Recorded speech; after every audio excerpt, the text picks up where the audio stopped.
Hello guys, good morning. Welcome to my vlog, Fresome Vlog. So for today's morning ay simple lang, kakain lang ako kasi wala ako munang ma-video sa ngayon.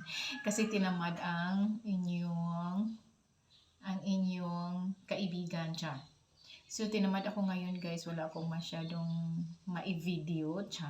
Meron naman akong ma-video pero gusto ko munang ganito lang muna siya. So, kakain ako ng breakfast.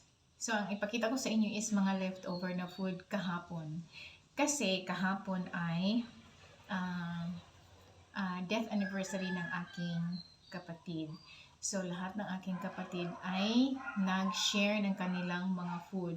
So, dinala nila dito sa bahay. Tapos, nag-share na lang kami kung anong meron. So ayan.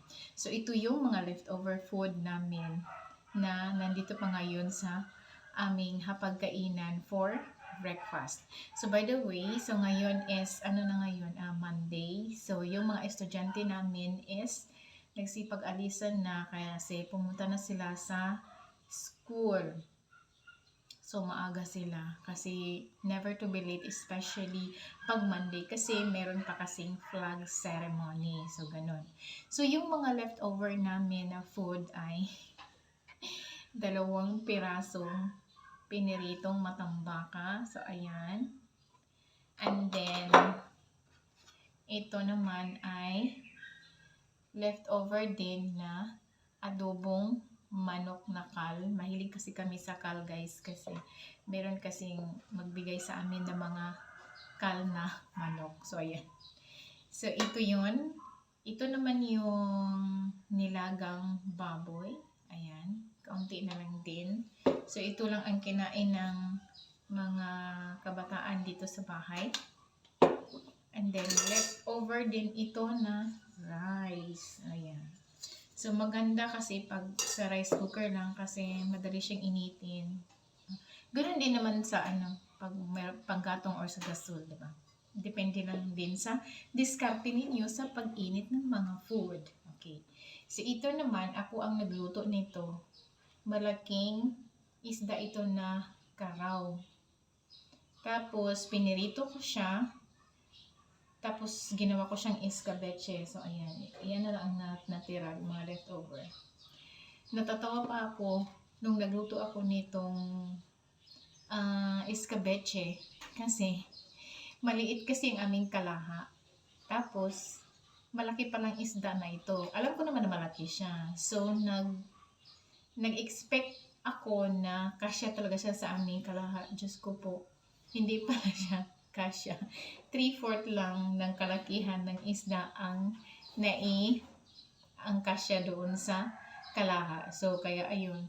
So, dapat sana hinati ko siya pero hindi ko na nagawa. So, ayun. Saka ko na siya hinati pag malapit na siyang maluto kasi yung ulo at saka yung buntot niya is nabali-bali. So, ayan. So, ganito na yung itsura. Diba? Ayan. So, ano pa bang meron na pagkain namin? Ay, ito. Canned goods ito. Yan. Yung anak ko ang kumain yan. Hindi ko alam kung anong nagustuhan niya yan. Hindi naman niya inubos. So, ito na rin yung natira na aming tinapay. Paborito kasi ito ng aking mga pamangkin. At saka meron kaming peanut butter. Ayan. Ayan. So, meron na rin akong coffee. So, ayan. So, ayan. So, kain na tayo guys.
Tingnan mo ang aking mug.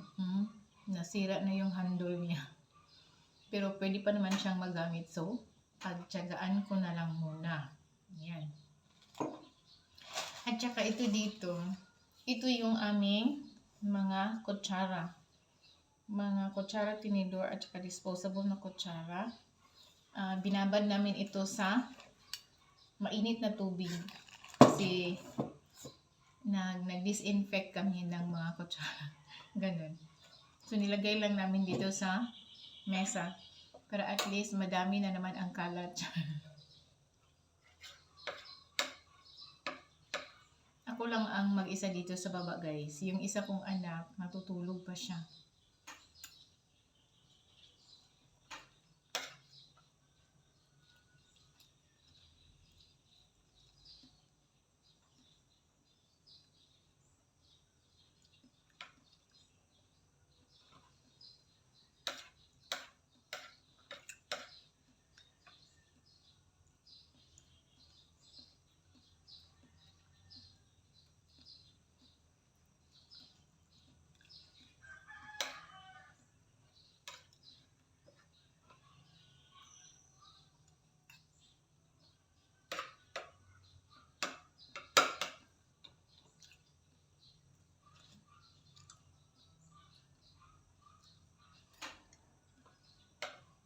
Ang inulam ko lang ngayon is yung nilagang baboy. Kasi nagsawa na din ako sa adobong kal na manok. At saka yung iskabichi na isda. Kasi yun yung kinakain ko talaga kahapon.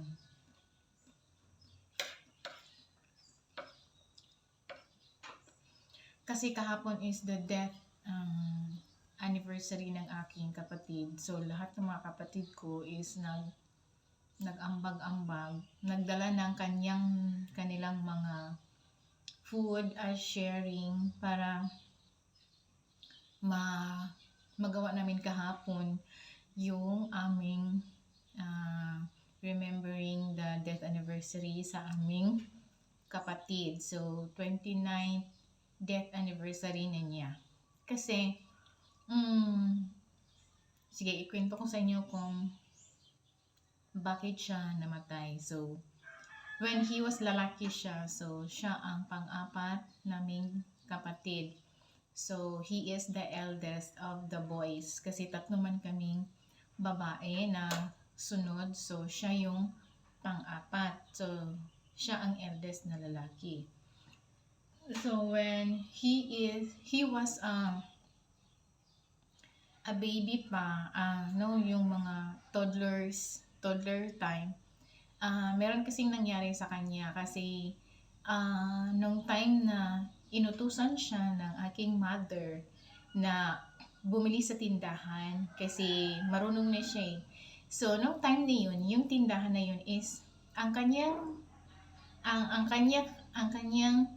pintuan or window para bukas at saka sarado ng klase na tindahan is para kasi siyang tuko-tuko, yung mayroon siyang bridge na para to hold sa kanyang window ng tindahan.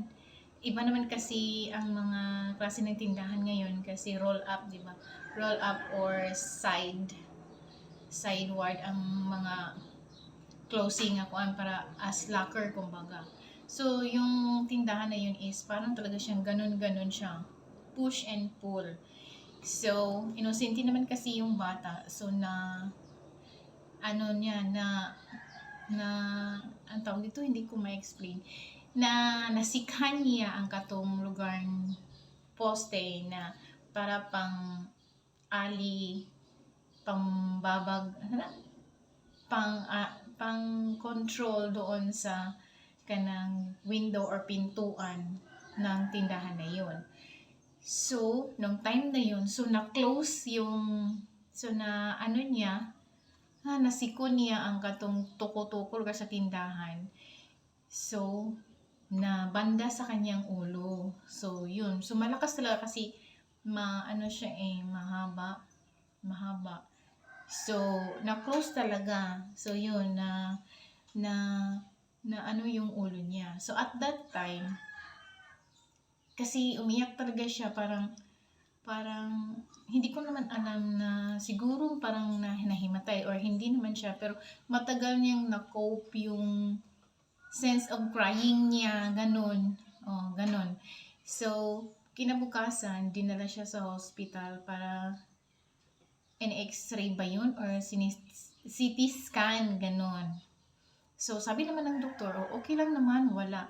Pero, as the years pass by, meron palang nag-clot na dugo doon sa utak niya. So, anong age ba siya noon na nangyari? I think 6 or 7, ganun. And then, nangyari yung sakit niya na umepekto doon sa nangyari is grade 4 siya. So, he was 10 years old. So, ang unang simptomas niya is nagkalagnat siya. So, nagkalagnat siya. So, dinala namin siya sa hospital. So, 3 days siya sa hospital. Tapos, yung hospital na yun, sabi nila, hindi pa nila na-detect na ganun pala, meron na pala siyang ganun na may blood clot doon sa ulo niya. So, pinalabas namin siya sa hospital and then mga ilang days, I think 2 days from the hospital, 2 or 3 days. So, bumalik yung lagnat niya. So, yung lagnat na yun is parang siyang nag-convulsion, ganun.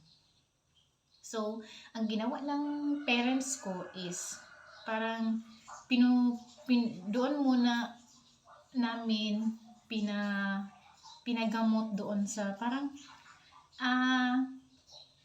quack doctor, parang ganun. Yung mananambal, ganun. Tapos sabi ng mananambal na ibalik niyo siya sa hospital kasi meron talaga siyang karamdaman na parang lumala na, sabi ng quack doctor. So, ayun, after na galing sa quack doctor, so bumalik sa hospital. So, yun, pagbalik sa hospital, sa ibang hospital na naman kami. Tapos, doon kasi meron siyang, ang doktor na may-ari ng hospital na yun is, hindi ko naman sasabihin kung anong hospital. Basta dito sa amin. So, way back 29 years ago. So, ganun. So, yun. Parang, especially kasi siya sa brain. Ganun. So, nung time na yun, sabi niya, malala na yung sakit niya. Parang, meron siyang meningitis sa utak. So, ganun. Meningitis. Tapos, yung situation ng brother ko is, mga 24 hours after na na-confine siya doon sa ibang hospital, hindi na namin siya makausap. Ang reaction na lang niya sa amin is paragi na siyang tulog, ganun. Tapos ang reaction na lang niya sa amin is hahawakan na lang namin yung kamay niya. Tapos yun yung kamay niya na lang ang gumaganon-ganon. So ma-feel namin na nag-react siya sa amin, parang gusto niyang magsalita kung ano ang sinasabi namin sa kanya through hands gesture na lang, ganun. Or sometimes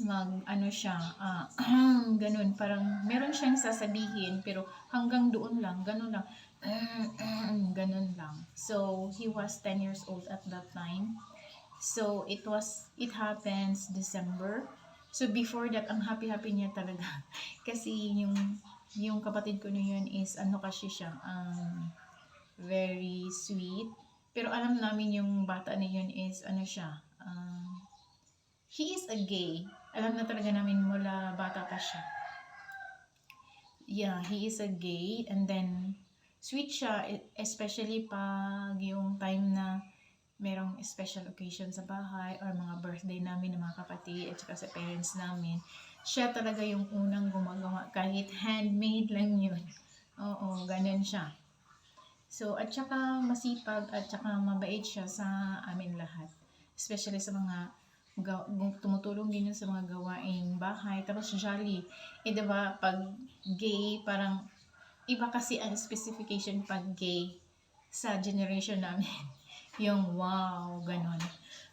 Iba na kasi yung mga gay ngayon kasi halo-halo na eh. Parang masyado na silang ah, masyado sang marunong, parang ganun. At that time sa amin, yung mga gay is ina-appreciate sila, though meron pa namang mga bullying or something like that. Pero at the end of the day, malalaman pa rin nga, yung gay is swerte, ganun. So, yun. So, yun, nandun na kami sa hospital. So, mga 1 week na kami dun sa hospital. Sabi ng doctor is, ilipat siya sa ibang lugar. Yung specialist na talaga sa meningitis. So, pumunta kami ng Cagayan de Oro kasi sa Malaybalay man kami. So, yun. Kasi parang anong tawag dito? I-CT scan siya ulit kung tugma ba yung sinabi sa doktor namin dito, kung totoo ba talaga yun. So, ayun. So, pumunta kami doon, nag-ano kami ng ambulance kasi hindi na siya makagalaw eh. Yung oxygen na lang talaga ang nag-ano sa kanya. Tapos, sabi naman ng doktor, sabi ng parents namin, na ano daw yung merong nag-clot na bacteria or yung clot ng nana doon sa utak niya. So, pag inoperahan siya, either gulay na siya or hindi niya kayanan, mamatay siya. So, nag-decide na lang yung parents ko na hindi na lang siya i-operahan. Parang miracle na lang na through medicine na ini-intake niya, ini-inject sa kanya, yung iba through dextrose and everything, ganun. So, parang miracle na lang talaga ang ano namin na mabuhay siya. So, ayun, yung father ko is a security guard. So, at that, security guard lang kasi ang trabaho ng father ko at saka yung mother ko is plain housewife. So, napiktuhan yung trabaho ng father ko kasi kailangan talagang silang dalawa ng mother ko ang magbabantay doon sa hospital sa Cagayan de Oro. Tapos, the rest ng mga kapatid ko is dito. So, buti na lang responsible naman yung ibang kong kapatid. So, sila ang nag-ano. Tapos, ako at that time is, doon din ako sa Cagayan de Oro nag-aral at nakatira ako sa relatives ko. So, by the time pagkatapos kong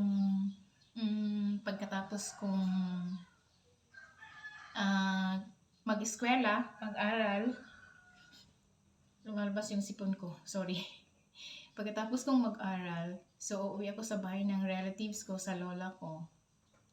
And then, pagkatapos nun, bibisita ko sa hospital. So, every night, bibisita talaga ako sa hospital. Tapos, minsan doon ako matutulog. So, yung tulugan namin is, kasi nasa ward kasi kami. So, yun, same cases. So, sa isang ward, same cases kayo na mga sakit, ganon. So, doon. So, saan kami matutulog kaming dalawa ng mother ko? Kasi sometimes uuwi din kasi si papa ko pag na-feel ng papa ko na pwede nang si mother lang muna kasi andun naman ako.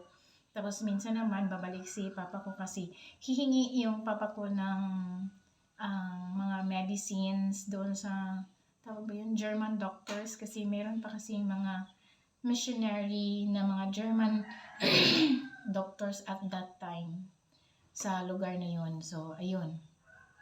So, parang then sa hospital na yun is sa public. So, at least parang hindi kami dun. Nabigatan din talaga kami sa mga expenses sa sa hospitalization at that time. Kasi security guard lang yung yung father ko. Tapos yung iba naman namin na mga relatives nagbigay sa amin kung ano lang yung kaya nilang ibigay. Ganun. Hindi ko na lang i-mention kung sino sila, basta alam namin yun kung sino sila. Yes. So, ganun. Nagbigay sila. So, napasalamat din kami. So, parang nagka-cramming talaga kami at that time sa mga expenses. Lalo na sa food kasi yung free food lang is good for one person lang. So, ang nandoon is yung mother ko at saka yung father ko. So, minsan naman ako magdadala ng food galing sa aking tinitirahan na relatives, ganun. So, kasi alam din naman nila. So, ayun. So, yun. So, every night or every afternoon, ako pupunta doon. So, umabot ang hospitalization niya for 1 month or running 2 months. Kasi December yun nangyari. And then, ganun, hanggang sa nag-decide yung parents ko na parang walang recovery, yung positive recovery sa kanyang medication. So, nag-decide na lang yung parents ko na ibalik siya dito sa hospital dito sa amin. So, instead nag-decide na kami, ganun. Tapos, on that day, so merong nang dumating na ambulance, ganun. So, ayun, imbis kayo nagre-ready na para ibalik na siya dito, yun, nag-seizure siya, tapos parang inatake na siya. So, ayun, namatay siya.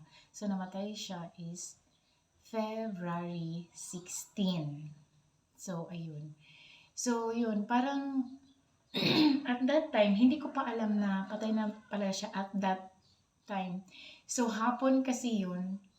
Kasi, pagpasok ko talaga sa gate ng hospital, makikita ko kasi yung window sa ward na yun.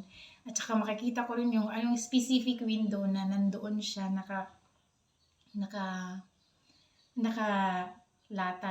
nakaratay doon. So, yun. So, makikita yung dextrose at saka yung oxygen. Tapos, malayo pa ako, sabi ko, hala, parang walang tao. Ganun. Yung sa space na talaga na yun.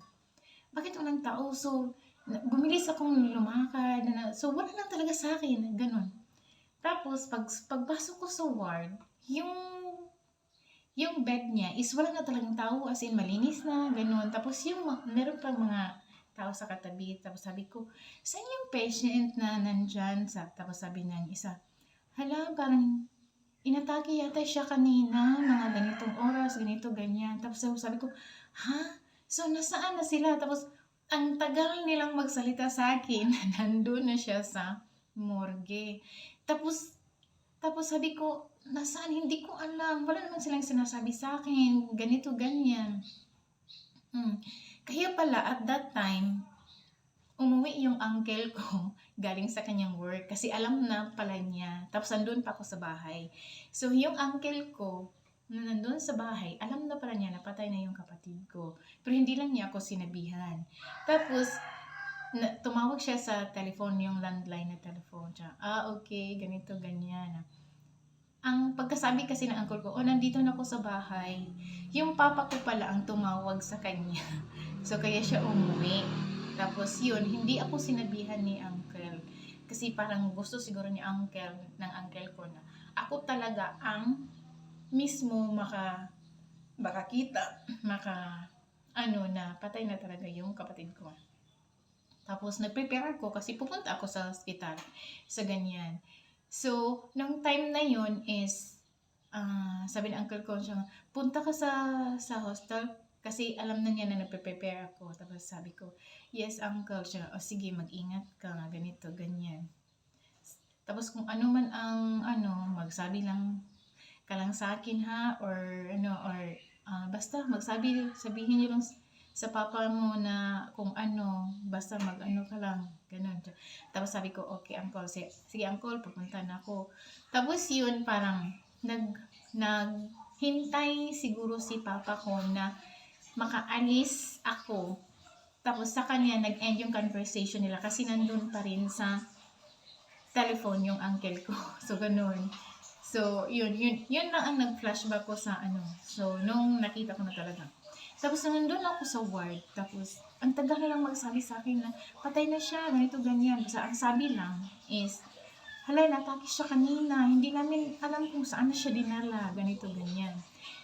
Tapos, bumalik ako sa aking daan. So, hindi ko alam anong gagawin ko. Tapos, may nakasalubong ako na lalaki. Tapos, sabi niya, ano bang hinahanap mo? Ganito, ganyan. Tapos, sabi ko, Si ano, yung kapatid ko, naka-confine siya dito na ward, ganito ganyan siya.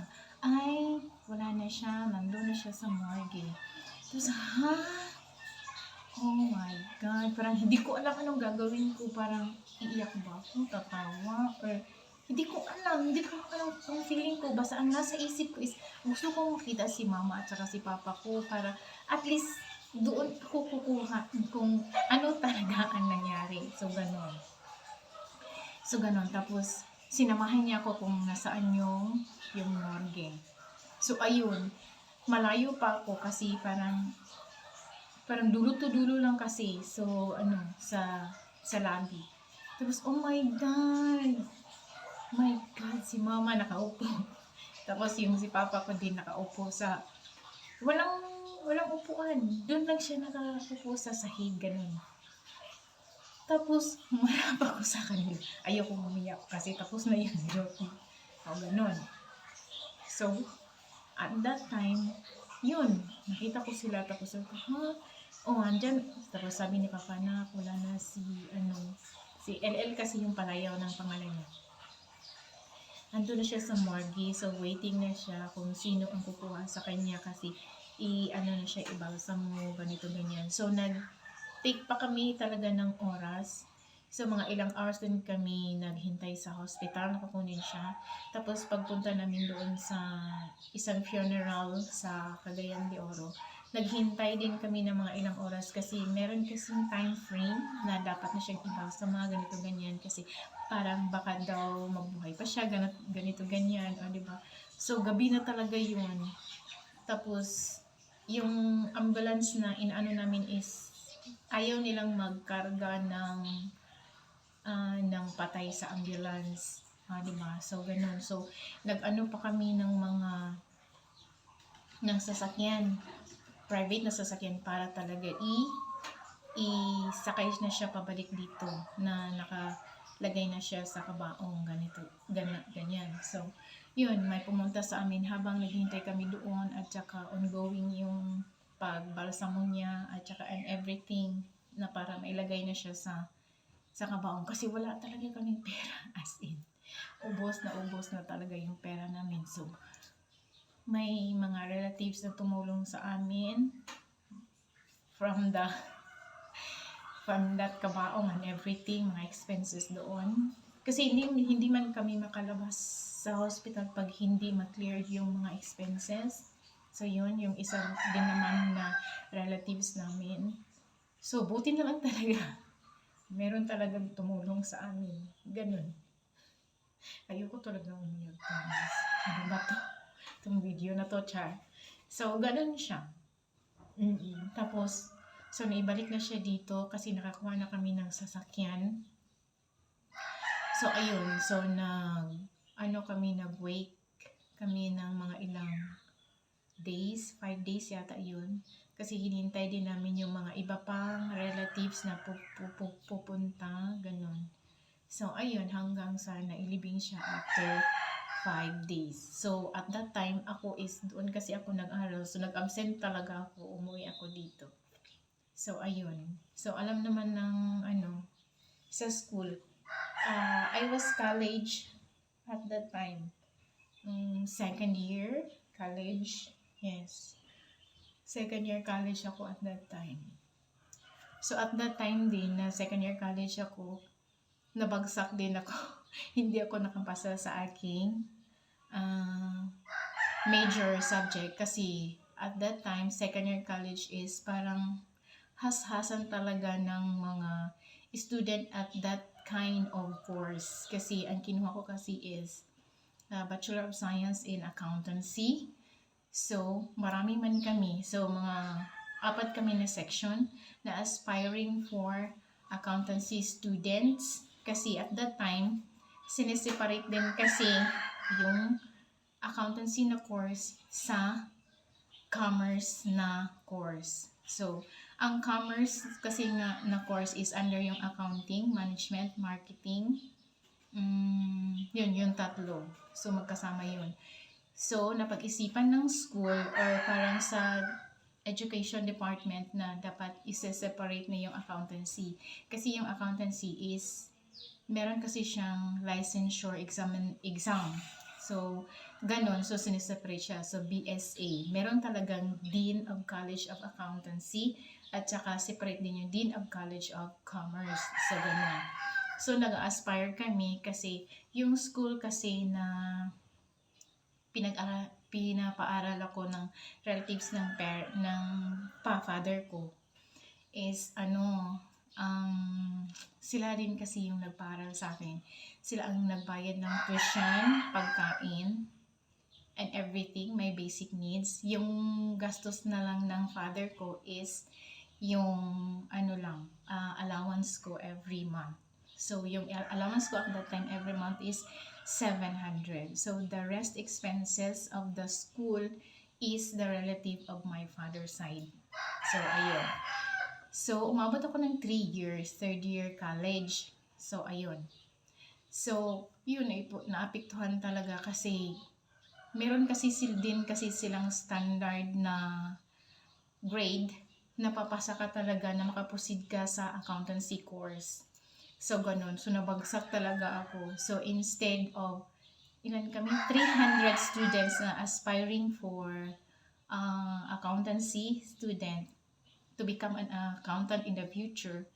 So, ang kukunin lang talaga nila is 100 student. So, meron silang cut-off grade. Pag makapasa ka doon sa total average na grade mo na 2.0, yun, makaproceed ka sa accountancy. So, ayun, sad to say, hindi man ako nakapasok ng 2. So, ayun. Tapos, bagsak pa ako sa major subject na accounting 4, financial accounting 4. So, ayun, major pa yun. So, yun talaga. Wala talaga ako sa listahan. So, at that time, pagka next school year, so doon ko na, kasi ipopost daw yung mga student na makaproceed ng accountancy course. Then, pag wala ka doon sa posting, hindi ka na mangarap na maging accountancy student. So, either kung gusto mong mag-proceed talaga ng accountancy, lilipat ka ng ibang school or mag-shift ka ng ibang course. Ganon. Pero doon pa rin sa school na yun. So, ganon. So, pagtingin ko talaga, kasi hindi ko pa kasi alam na bagsak talaga ako. Kasi ang expectation ko, makapasa talaga ako, ganito, ganyan. So, pagtingin ko sa bulletin board kasi mag-enroll na ako, my God, hindi ko man nakita ang name ko doon. Paulit-ulit talaga akong nakatingin doon kasi ang nakalagay doon is, these are the following students who can proceed to accountancy course. So, doon, 100 students. Oh my God, wala talaga ang pangalan ko doon. Tapos iiyak ako, oh my God, bakit? Doon ko pa talaga na-feel na yun na, my God, gusto ko talagang mag-accountancy. Ganon. Doon ko talaga na-feel na gusto ko talaga, passion ko talaga yun. So, yun. So, parang iiyak ako. Tapos, ang daming mga estudyante din sa likod kasi tinitingnan din nila kung nakapasa ba sila or hindi. So, marami na akong, yes, nakapasa ako, ganito, ganyan. So, happy sila. So, umiindak-indak pa sila, lumulundag, ganito, ganyan. Ako parang Tapos, meron naman akong narinig na, bakit wala ang pangalan ko? Hindi, ulitin mo. Ito, ganyan. Tapos umalis na talaga ako sa bulletin board. Pumunta ako sa kantin. Doon ako humagulhol, umiiyak. Tapos pagkatapos kong umiyak, my God, sa kabilang mesa, meron ding estudyante na katatapos lang din niyang umiyak kasi pareho kami na hindi nakapasa sa accountancy course. Diba? So doon, parang nahihimas-masan ako. Tapos, kasi, na-feel ko nga, okay lang. Kasi hindi lang pala ako ang hindi nakapasa. Marami pala kami. So, doon na kami nag-usap-usap, ganito, ganyan. Uy, okay lang yan. So, anong course ang mo kukunin mo? Kasi enrollment time na, ganito, ganyan. Hindi ko alam, sabi ko. Yung hindi daw kasi ganito ganyan, so nag-brainstorming na kami regarding sa mga courses, ganito ganyan. Mag-shift ka na lang sa commerce, ganito ganyan, kasi para daw mag-credit yung ibang minor subject. Tapos ang anuhin mo na lang is yung major na. So at saka hindi ka rin naman mahuhuli sa mga batch mo kasi same prospectus lang naman daw regarding lang sa major. So yun, parang nag-decide ako na marketing ha, kulilat man yan na ano, ganito ganyan. Merong mga discrimination sa mga major subjects sa commerce na course.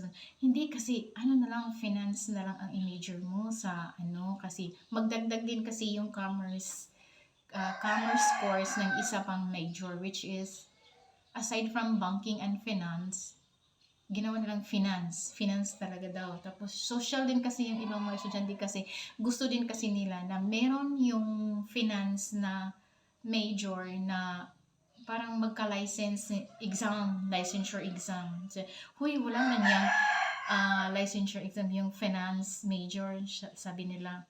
Kasi, connected din daw yun sa accounting. Ganon. Tapos sabi ko, sige, mag-finance na lang ako, mag-finance major. So, ayun, nag-enroll ako for that year. So, parang, pinifeel ko talaga na hindi na talaga ako mag-accounting. So, nagseryoso ako sa finance major. So, third year na ako nun. Third year college. So, ayan. So, as the time goes by sa aking pag-aaral, oh my God, makikita ko man sa library yung mga barkada ko na nakaproceed ng accountancy. So, sabay kami sa library mag-study.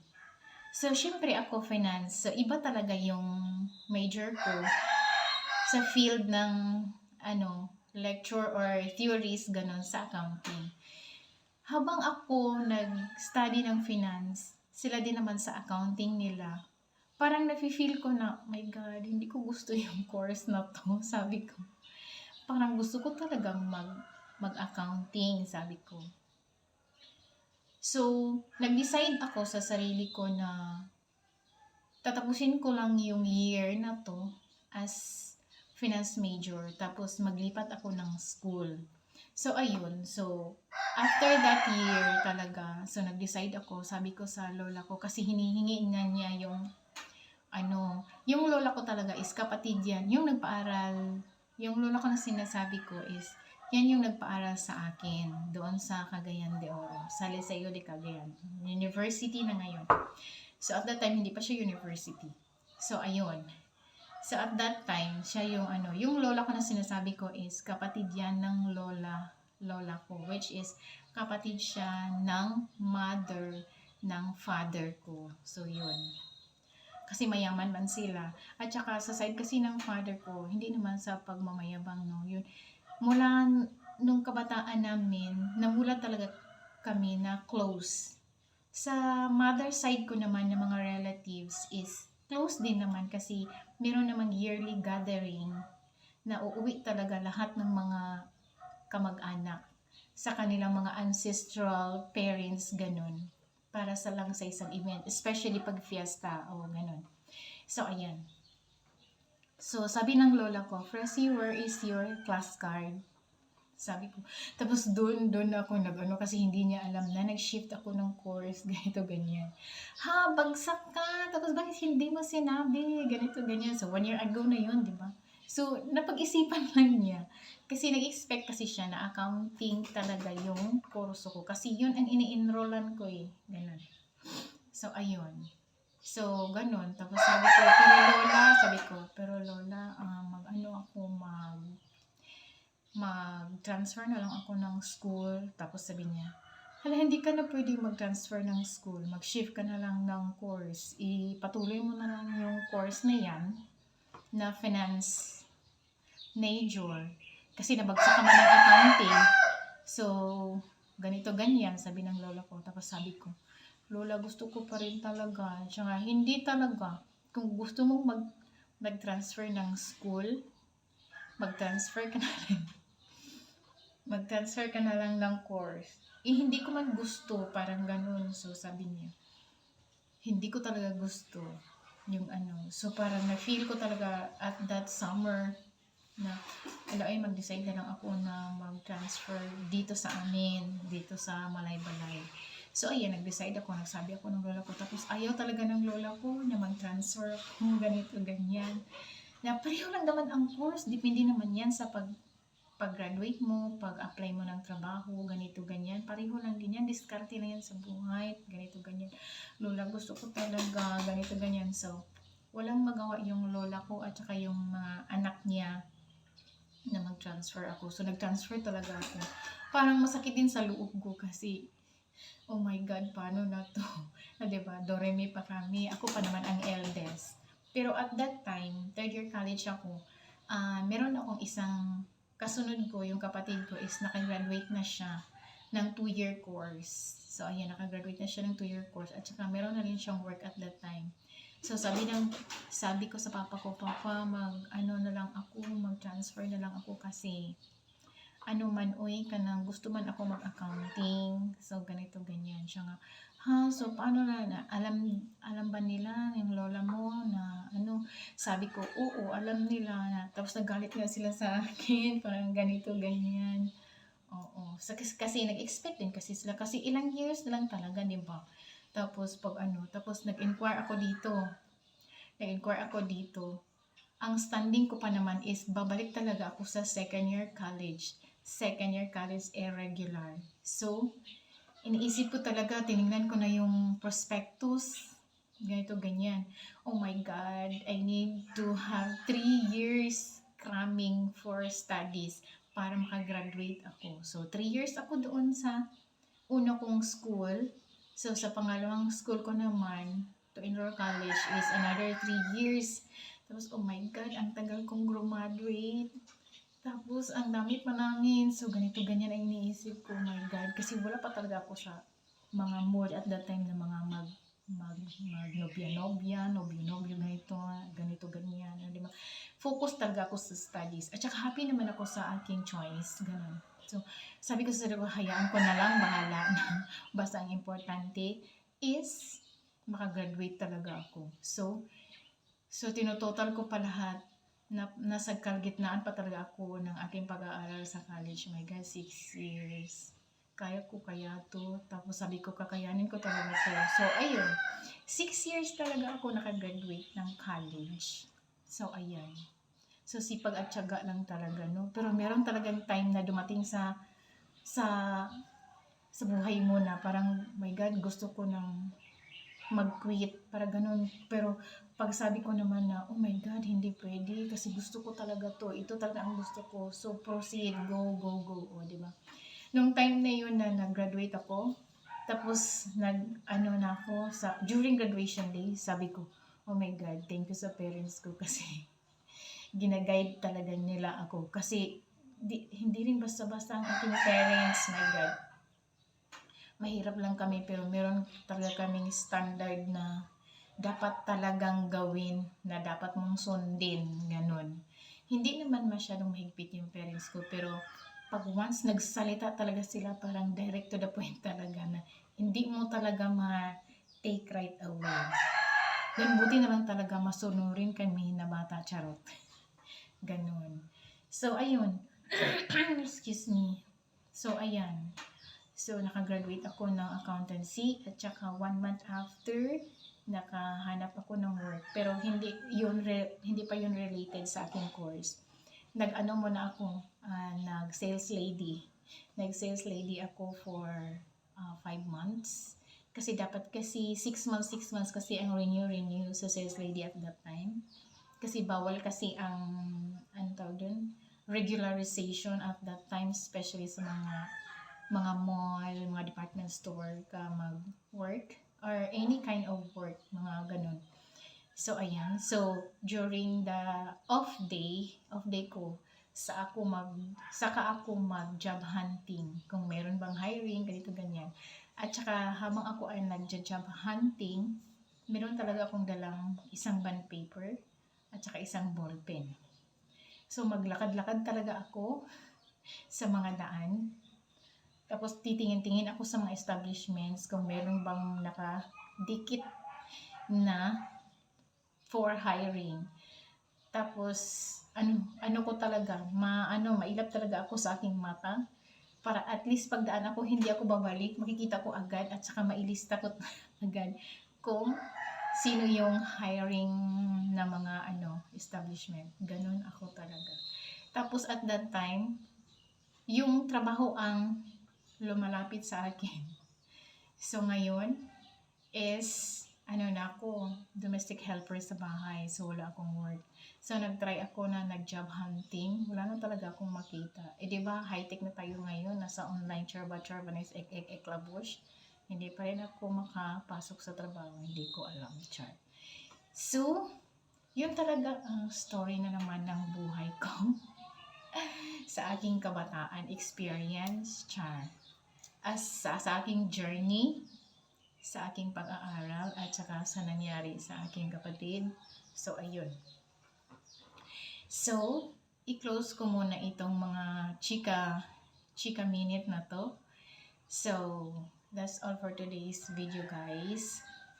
And please subscribe my YouTube channel, comment, like, and share. And push the notification bell for more video updates. Thank you for watching. Bye.